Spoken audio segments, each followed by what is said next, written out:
श्री कृष्ण की बांसुरी एक ऐसा दिव्य वाद्य यंत्र जिसे सुनते ही हृदय आनंद से भर उठता है। वह मुरली केवल एक साधारण बांस का टुकड़ा नहीं थी, बल्कि प्रेम, शांति और आध्यात्मिकता का स्रोत थी। जब जब श्री कृष्ण ने मुरली बजाई, तब तब ब्रजभूमि में एक अनोखी गूंज सुनाई दी, जो मनुष्य, पशु पक्षी और प्रकृति सभी को सम्मोहित कर लेती थी। जब श्री कृष्ण अपनी बांसुरी बजाते, तो यमुना नदी की लहरें स्थिर हो जाती। वृक्ष अपनी डालियों को झुकाकर मानो उनके चरण स्पर्श करना चाहते। पक्षी अपने गीत बंद कर श्री कृष्ण की धुन में खो जाते। गायें जो हरी हरी घास चर रही होती, बांसुरी की गूंज सुनते ही श्री कृष्ण के पास खड़ी हो जाती।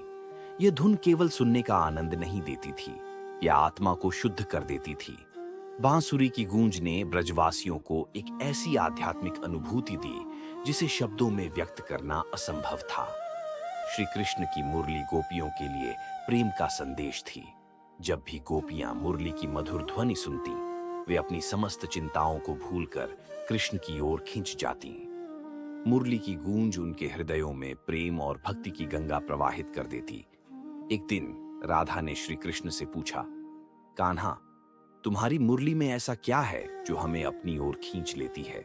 श्री कृष्ण मुस्कुराते हुए बोले, यह मुरली खाली है राधे, इसमें कोई स्वार्थ नहीं है, बस इसे अपने स्वामी की सेवा का आनंद है। जैसे यह खाली है, वैसे ही जो भक्त अपने हृदय को खाली कर देता है, उसमें प्रेम और भक्ति का वास हो जाता है। जब मथुरा के अधर्मी राजा कंस ने ब्रजवासियों को कष्ट दिया, तब भी श्री कृष्ण की बांसुरी ने अपना काम किया। वह गूंज ब्रजवासियों के दिलों में साहस और विश्वास भर देती थी। यह बताती थी कि अधर्म पर धर्म की विजय निश्चित है। कंस वध के पश्चात जब श्री कृष्ण ने मथुरा और द्वारका में अपने दायित्व निभाए, तब भी उनकी मुरली की धुन हर व्यक्ति के लिए मार्गदर्शक बनी रही। वह धुन बताती थी कि जीवन में प्रेम और सत्य के मार्ग पर चलना ही सबसे बड़ा धर्म है। श्री कृष्ण के जीवन के अंत में जब उनका अवतार पूरा हुआ, तो उनकी मुरली भी मौन हो गई। कहते हैं, उस दिन वृंदावन की भूमि ने आंसू बहाए और यमुना ने अपने किनारों को बाढ़ में बहा दिया। लेकिन वह मधुर गूंज आज भी उन भक्तों के दिलों में सुनाई देती है जो अपने जीवन में प्रेम, करुणा और सत्य को अपनाते हैं। मधुर मुरली की गूंज केवल एक ध्वनि नहीं थी, वह एक प्रेरणा थी, हमें खाली होने, प्रेम से भरने और धर्म के मार्ग पर चलने की।